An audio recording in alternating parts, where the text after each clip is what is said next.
ಹರೇ ಶ್ರೀನಿವಾಸತ್ತೆ. ಹರೇ ಶ್ರೀನಿವಾಸಮ್ಮ. ಏನಿವತ್ತು ಕುಸುಮಾಸ್ ಬ್ರಾಹ್ಮಣ್ ಕಿಚನ್ ಅಲ್ಲಿ ನಾವು ಚಟ್ನಿ ಪುಡಿ ತೋರಿಸ್ತೀವಿ ಮುಂದಿನ ವಿಡಿಯೋ ಅಂತ ಹೇಳಿದ್ವಿ. ಕರೆಕ್ಟ್. ಅದಕ್ಕೆ ಇವತ್ತು ಚಟ್ನಿ ಪುಡಿದು ತೋರಿಸ್ತಾ ಇದ್ದೀನಿ. ಇದು ಒಂದು ಪಾವ್ ಅಂದ್ರೆ 1/4 kg ಇದು. ಇವತ್ತು 1/4 kg ತೋರಿಸ್ತಾ ಇದ್ದೀನಿ. 1/4 kg ಕಡಲೆಬೇಳೆ ಅಂದ್ರೆ 1/4 kg ಕಡಲೆಬೇಳೆ ಹಾಕೊಂಡಿದ್ದೀನಿ. ಆಮೇಲೆ ಏನೇನು ಹಾಕೋಕಂಬ ತೋರಿಸ್ತಾ ಹೋಗ್ತೀನಿ. ಓಕೆ. ಸೊ ಇವಾಗ ಕಡಲೆಬೇಳೆ ಹುರ್ಕೊಂತಾ ಇದ್ದೀನಿ. ಚೆನ್ನಾಗಿ ಡ್ರೈ ರೋಸ್ಟೇ. ಚೆನ್ನಾಗಿ ಹುರ್ಕೋಬೇಕು. ಕಲರ್ ಚೇಂಜ್ ಆಗಬೇಕು ಮತ್ತು ವಾಸನೆ ಗಮ್ಮಮ್ಮಂಗೆ ಬರಬೇಕು. ಕಡಲೆಬೇಳೆ ಹುರಿದಿದ್ದು ವಾಸನೆ ಹುರ್ಕೋಬೇಕಂದ್ರೆ ಯಾವಾಗಲೂ ಇದು ದಪ್ಪ ಬಾಣಲಿ ಬೇಕಿದ್ದು ಹುರ್ಕೊಳ್ಳೋಕ್ಕೆ. ತೆಳು ಬಾಣಲೆಯಲ್ಲಿ ಇಟ್ಕೊಂಡ್ರೆ ಸೀದೋಗ್ಬಿಡುತ್ತೆ ಬೇಗ. ವಾಸನೆ ಚೆನ್ನಾಗಿ ಬರಲ್ಲ. ಸೀದೋದ್ಮೇಲೆ ಪುಡಿ ಚೆನ್ನಾಗಿ ಆಗಲ್ಲ. ಅದೊಂದು ಟಿಪ್ಪು ಚೆನ್ನಾಗಿ ದಪ್ಪನ ಬಾಣಲೆ ಇಟ್ಕೋಬೇಕು. ಅದಕ್ಕೆ ಯಾವಾಗಲೂ ಹುರ್ಕೋಬೇಕಂದ್ರೆ. ಸೊ ಇವಾಗ ಕೆಂಪಗೆ ಆಗ್ತಾ ಇದೆ. ಇನ್ನೊಂದು ಸ್ವಲ್ಪ ಒಂದೆರಡು ನಿಮಿಷ ಆಗಬೇಕು. ಹಿಂಗೆ ಹುರ್ಕೋಬೇಕು. ಕಡಲೆಬೇಳೆ ಏನು ವಾಸನೆ ಗಮ್ ಅಂತ. ಉದ್ದಿನ ಬೇಳೆ ಅಷ್ಟೇ ಕಡಲೆ ಹುರಿತಾ ಇದ್ರೆ ಚೆನ್ನಾಗಿ ವಾಸನೆ ಬರುತ್ತೆ. ಇವಾಗ ಆಗಿದೆ. ಕಲರ್ ಚೇಂಜ್ ಆಯ್ತು ನೋಡು. ಹೌದು. ಬೇಳೆ ತೊಗೊಂಡಿದ್ವಲ್ಲ ಅದಕ್ಕೆ ಅರ್ಧ ಪಾವ್ ಉದ್ದಿನ ಬೇಳೆ ತೊಗೋಬೇಕು. ಓಕೆ. ಅರ್ಧ ಪಾವ್ ತೊಗೊಂಡಿದ್ದೀನಿ ಇವಾಗ.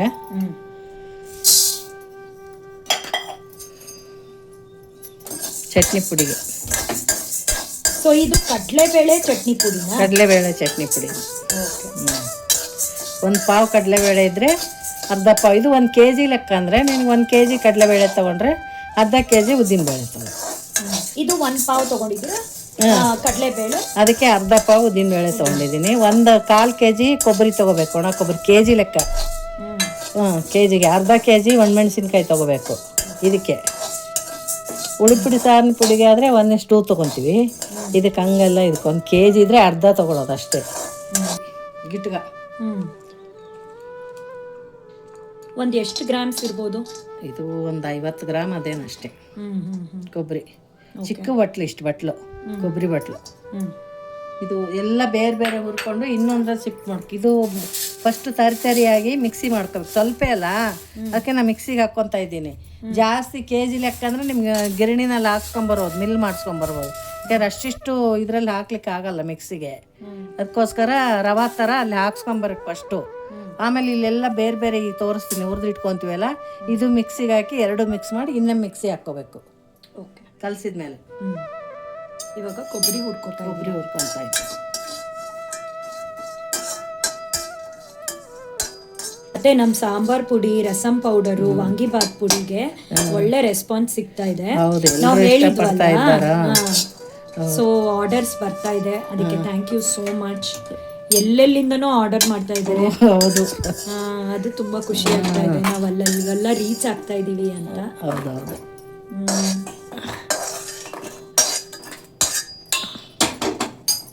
ಇವಾಗ ಶೇಂಗಾ ಹಾಕೊಂತಿದ್ದೀನಿ. ಕಡಲೆಕಾಯಿ ಇದು ಆಪ್ಷನಲ್ಲು. ನಾನು ಹಾಕ್ತೀನಿ, ಅದಕ್ಕೋಸ್ಕರ ಹಾಕಿನಿ. ಒಬ್ಬೊಬ್ರು ಹಾಕಲ್ಲ ಇದು, ಅದಕ್ಕೆ ಅವ್ರ ಇಷ್ಟ. ಅದು ಇದು ಅರ್ಧ ಪಾವ್ ತೊಗೊಂಡಿದ್ದೀನಿ. ಓಕೆ. ಅವ್ರ ಇಷ್ಟ, ಬೇಕಿದ್ರೆ ಹಾಕೋಬೋದು, ಬೇಡಾದ್ರೆ ಬಿಡ್ಬೋದು. ಹಾಕೇಬೇಕಂತೇನಿಲ್ಲ. ಈ ಕಡೆ ಹಾಕಲ್ಲ ಯಾರು, ನಮ್ಮ ಕಡೆ ಹಾಕ್ತಾರೆ. ನಾನು ಹಾಕಿನಿ ಅಷ್ಟೇ. ಮಂತ್ರಾಲಯದ ಕಡೆ ಹಾಕ್ತಾರೆ. ಶೇಂಗಾ ಹಾಕ್ತೀವಿ ನಾವು. ಅಲ್ಲಿನೂ ಸ್ವಲ್ಪ ಕೆಲವ್ರು ಹಾಕ್ತಾರೆ, ಕೆಲವ್ರು ಹಾಕಲ್ಲ. ನಾನು ಹಾಕ್ತೀನಿ, ಟೇಸ್ಟ್ ಚೆನ್ನಾಗಿ ಬರ್ತದಂತ, ಅದಕ್ಕೆ ಹಾಕಿನಿ ಅಷ್ಟೇ. ಸೊ ಶೇಂಗಾ ಆಪ್ಷನಲ್ ಅಷ್ಟೇ, ಅವ್ರಿಷ್ಟ. ಟೇಬಲ್ ಸ್ಪೂನ್ ಲೆಕ್ಕ ತೋರಿಸ್ತಾ ಇದ್ದೀನಿ. ಇದಕ್ಕೆ 1/4 kgಗೆ 1 2 3 4 ಸ್ಪೂನ್ ಹಾಕಿದ್ದೀನಿ ಧನಿಯಾ. ಜೀರಿಗೆ ಹಾಕ್ತೀನಿ ಅದರಲ್ಲೇ. ಟೇಬಲ್ ಸ್ಪೂನ್ 1 2 3 ಸ್ಪೂನ್ ಹಾಕಿದ್ದೀನಿ. 3 ಸ್ಪೂನ್ ಜೀರಿಗೆ ಹುರಿದಿಟ್ಕೊಂಡು ಅವೆರಡು ಒಟ್ಟಿಗೆ ಹುರ್ಕೊಂಡು ಬೇರೆ ಡಬ್ಬನಲ್ಲಿ ತೆಕ್ಕೋಬೇಕು. ಈ ಬೇಳೆ ಹಾಕಿದ್ರಲ್ಲೇ ಹಾಕ್ಕೋಬಾರ್ದು. ಇದು ಚೆನ್ನಾಗಿ ಹುರ್ಕೋಬೇಕು, ವಾಸನೆ ಇದು ಬರೋವರೆಗೂ. 6 ಕಡ್ಡಿ ತೊಗೊಂಡಿದ್ದೀನಿ ಕರಿಬೇವಿನ ಸೊಪ್ಪು. 6 ರಿಂದ 8 ಕಡ್ಡಿ ತೊಗೋಬೋದು. 6 ಕಡ್ಡಿನೇ ತೊಗೊಂಡಿದ್ದೀನಿ. ಇದು ಮದುವೆ ಮನೆ ಚಟ್ನಿ ಪುಡಿ. ಇದು ಮದುವೆ, ನಮ್ಮ ಕಡೆಗೆಲ್ಲ ಮದುವೆ ಅಂತಂದರೆ ಮುಂಜಿ ಮದುವೆ ಅಂದರೆ ಚಟ್ನಿ ಪುಡಿ, ಮೆಂತ್ಯ ಹಿಟ್ಟು ಸ್ಟಾರ್ಟಿಂಗ್ ಮಾಡೋ ಕೆಲಸನೇ ಅದು ನಮ್ಮ ಕಡೆಗೆ. ಸ್ಟಾರ್ಟಿಂಗ್ ಚಟ್ನಿ ಪುಡಿ ಮೆಂತ್ಯ ಹಿಟ್ಟು ಮಾಡಿದ್ಮೇಲೆ ಮುಂದೆ ಎಲ್ಲ ಕೆಲಸ ಸ್ಟಾರ್ಟ್ ಮಾಡ್ತಾರೆ. ಬೇಸನ್ ಬೇಸನ್ನು ಅವಲಕ್ಕಿ ಎಲ್ಲ ಮಾಡ್ತಾರೆ. ಆದರೆ ಫಸ್ಟ್ ಮಾಡೋದೇ ಚಟ್ನಿ ಪುಡಿ ಮೆಂತ್ಯ ಹಿಟ್ಟು, ಆಮೇಲೆ ಉಳಿದಿದ್ದೆಲ್ಲ ಮಾಡ್ತಾರೆ. ಮದುವೆ ಎಲ್ಲ ಮಾಡಿ ಇಟ್ಕೊತೀವಿ ಬಿಡಿ. ಅವಾಗ ಮದುವೆ ಮುಂಜಿ ಅಂದರೆ ಫಸ್ಟ್ ಮಾಡೋದೇ ಇದು. ಒಂದು ಸಣ್ಣ ಚಿಕ್ಕ ನಿಂಬೆ ಹುಣಸೆ ಹಣ್ಣು ತೊಗೊಂಡಿನಿ, ಆರಿಸಿಟ್ಕೊಂಡಿನಿ ಬೀಜ ಇಲ್ಲದೆ, ಅದನ್ನು ಹುರ್ಕೋಬೇಕು. ಎಲ್ಲ ಡ್ರೈ ರೋಸ್ಟೇ ನಿಮಗೆ. ಮೆಣಸಿನ್ಕಾಯಿ ಮಾತ್ರ ಒಂದು ಸ್ವಲ್ಪ ಎಣ್ಣೆ ಹಾಕ್ಕೊಂಡು ಹುರ್ಕೊತೀವಿ ಅಷ್ಟೇ. ಚಿಕ್ಕ ಮಾವಿನಕಾಯಿ ಸೈಜ್ ಇದು ಹುಣಸೆ ಹಣ್ಣು ತೊಗೊಂಡು ಇದನ್ನು ಹುರ್ಕೋಬೇಕು ಚೆಂದಾಗಿ. ಎಲ್ಲ ಸಿಮ್ಮಲ್ಲೇ ಹುರ್ಕೋಬೇಕು. ಅಡಿಕೆ ಸೈಜ್ ಒಂದು, ಅದು ಸ್ವಲ್ಪ ಹುರ್ಕೊಂಡು ಹಾಕ್ಕೊಂಬಿಡೋಣ.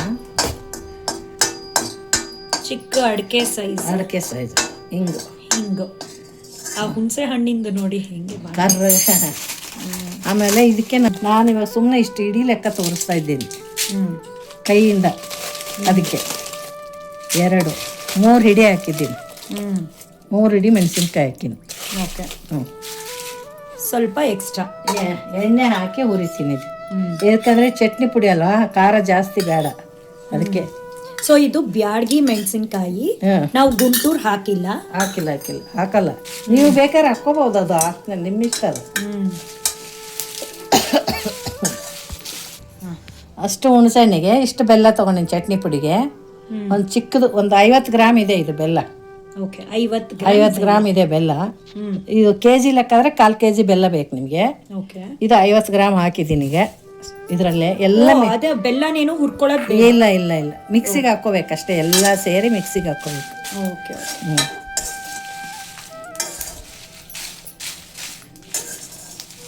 ಸೊ 3 ಹಿಡಿ ಬ್ಯಾಡಗಿ ಮೆಣಸಿನ್ಕಾಯಿ ನೀನು ಒಂದು 100 ಗ್ರಾಮ್ ಇರುತ್ತೆ. 100 ಗ್ರಾಮ್ ಕಡಿಮೆನೇ ಇದೆ ಇದು. ಓಕೆ, 100 ಗ್ರಾಮ್ ಇಲ್ಲ, ಒಟ್ಟು 3 ಹಿಡಿ ತೊಗೊಂಡಿದ್ದೀನಿ ಮೆಣಸಿನ್ಕಾಯಿ ಅಷ್ಟೇ. ಕೆಜಿ ಲೆಕ್ಕ ನೀವು ಮಾಡಿದರೆ ಅರ್ಧ kg ಮೆಣಸಿನ್ಕಾಯಿ ಬೇಕು. ಏನಕ್ಕಂದ್ರೆ 1 kg ಕಡಲೆಬೇಳೆ ಇದ್ರೆ ಅರ್ಧ kg ಉದ್ದಿನಬೇಳೆ ಹಾಕ್ತೀರ, ಕೊಬ್ಬರಿ ಅರ್ಧ kg, ಕಡಲೆಕಾಯಿ ಬೀಜ ಅರ್ಧ kg, ಎಲ್ಲ ಸೇರಿ ಜಾಸ್ತಿನೇ ಆಗುತ್ತಲ್ಲ. ಅದಕ್ಕೆ ಅಷ್ಟಕ್ಕೂ ಖಾರ ಒದಗಷ್ಟು ಬೇಕಲ್ಲ, ಅದು ನಾವು ಬ್ಯಾಡಗಿ ಬೇರೆ ಹಾಕಿ. ನೀವು ಗುಂಟೂರು ಬೇಕಂದ್ರೆ ಸ್ವಲ್ಪ ಕಡಿಮೆ ಹಾಕೋರಿ ಮೆಣಸಿನ್ಕಾಯಿ ಅಷ್ಟೇ. ಒಂದು 300 ಗ್ರಾಮ್ ಹಾಕ್ಕೊಳ್ಳಿ ಗುಂಟೂರು ಕಾಯಿ ಹಾಕ್ಕೊಂತೀವಿ ಅಂದರೆ. ಬ್ಯಾಡಗಿ ನಿಮಗೆ ಕಲರು ಕೊಡುತ್ತೆ, ಹಂಗೆ ಖಾರ ಇರಲ್ಲ, ಕಡಿಮೆ ಇರುತ್ತೆ. ಅದಕ್ಕೆ ಆಯ್ತು. ಇವಾಗ ಇದೆಲ್ಲ ಆಗಿದೆ, ಮಿಕ್ಸಿ ಮಾಡ್ಕೊಂಡು ಬರೋಣ ಎಲ್ಲ. ನಮ್ಮ ಚಟ್ನಿ ಪುಡಿ ರೆಡಿ. ಹುಣಸೆ ಹಣ್ಣು ಸ್ವಲ್ಪ ಕಪ್ಪು ಇರೋದಕ್ಕೆ ಚಟ್ನಿ ಪುಡಿ ಕಪ್ಪು ಕಾಣಿಸ್ತಿದೆ. ಇಲ್ಲಾಂದ್ರೆ ಕೆಂಪಗಿರೋದು ಚಟ್ನಿ ಪುಡಿ. ಓಕೆ. ಹುಣಸೆ ಹಣ್ಣುಗಳೇ ವರ್ಷ ಆಯ್ತಾ ಬಂತಲ್ಲ, ಕಪ್ಪಗಾಗಿದೆ ಸ್ವಲ್ಪ. ಇಲ್ಲ ಅಂದ್ರೆ ಇನ್ನೂ ಕೆಂಪಗಾಗಿರೋದು. ಓಕೆ. ಎಣ್ಣೆ ಕಾಯಿಸಿ ಹಾಕ್ತೀವಿ ನಾವು ಚಟ್ನಿ ಪುಡಿ ಆದ್ಮೇಲೆ. ಈ ಕಡೆ ಹಾಕಲ್ಲ ಅದನ್ನ ಅವರು. ನಾವು ಕಾಸು ಹಾಕ್ತೀವಿ ಚೆನ್ನಾಗಿ ಕಾಣಿಸ್ಲಿ ಅಂತ, ಕಲರ್ ಆಗ್ಲಿ, ತಿನ್ನಕ್ ಟೇಸ್ಟ್ ಆಗ್ಲಿ. ಎಣ್ಣೆ ಹಾಕಿದ್ರೆ ಈ ಎಣ್ಣೆ ಕಾದ್ಮೇಲೆ ಇಷ್ಟು ಹಿಂಗ್ ಹಾಕ್ತೀನಿ ಇದಕ್ಕೆ. ಇದು 2ನೇ ಸತಿ ಹಿಂಗ್ ಹಾಕ್ತಾ ಇರೋದು. ಹಿಂಗೆಣ್ಣೆ ಹಾಕಿದ್ರೆ ಚೆನ್ನಾಗಿ ಗಮ್ ಅಂತ ವಾಸನೆ, ಚಟ್ನಿ ಪುಡಿ ಚೆನ್ನಾಗಿರುತ್ತೆ. ಈ ಕಡೆ ಹಾಕಲ್ಲ ಅವರು, ಇಲ್ಲಿಯವ್ರು ಹಾಕಲ್ಲ, ಇದು ನಾವು ಹಾಕ್ತೀವಿ ಅಲ್ಲಿ. ಹೌದಾ? ಇಲ್ಲಿಯವ್ರು ಹಾಕಲ್ಲ, ಇದೊಂದು ಸ್ಪೆಷಾಲಿಟಿ. ನಮ್ಮ ಕಡೆ ಹಾಕ್ತೀವಿ. ಇವಾಗ ಇದು ಕಲಿಸ್ಬೇಕಷ್ಟೆ.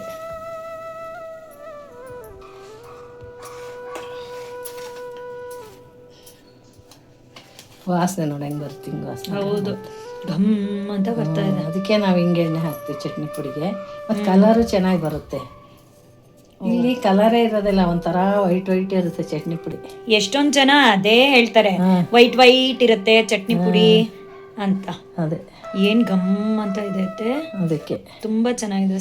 ಮುದ್ದಾಗಿ ಚೆನ್ನಾಗಿ ಕಾಣಿಸುತ್ತೆ. ಈ ತರ ಕಲಸಿದ್ರೆ ನೋಡು ಚೆನ್ನಾಗಿ ಕಾಣಿಸುತ್ತೆ ಚಟ್ನಿ ಪುಡಿ. ಇಷ್ಟು ದಿನ ಆಗೋಯ್ತು, ನಾನು ಟೇಸ್ಟೇ ನೋಡಿಲ್ಲ. ನಮ್ಮನೆಯಲ್ಲೂ ತುಂಬಾ ದಿನ ಆಯ್ತು ಮಾಡಿಲ್ಲ. ನಾವು ಮಾಡಿರೋ ಅದೇ ಪುಟಾಣಿ ಪುಡಿ ಅಂತೀವಿ, ಮಾಡ್ತೀವಿ ಚಿಟ್ಲಿ ಪುಡಿ ಅಂತೀವಿ.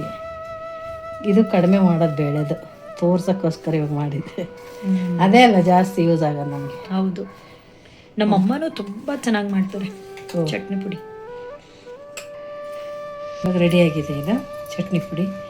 ಒಂದು ಡಬ್ಬನಲ್ಲಿ ಹಾಕಿ ಇಟ್ಕೊಂಡ್ಬಿಟ್ರೆ 2 ತಿಂಗಳು 3 ತಿಂಗಳಾದ್ರೂ ಏನೂ ಆಗಲ್ಲ. ಏರ್ ಟೈಟ್ ಕಂಟೈನರ್ ಡಬ್ಬನಲ್ಲಿ ಚೆನ್ನಾಗಿ ಮುಚ್ಚಿಟ್ಬಿಟ್ರೆ 2 ತಿಂಗಳು 3 ತಿಂಗಳು ಬರುತ್ತೆ ಆರಾಮಾಗಿ, ಏನೂ ಹಾಳಾಗಲ್ಲ. ನಂಗೆ ಸ್ವಲ್ಪ ಕೊಡಿ.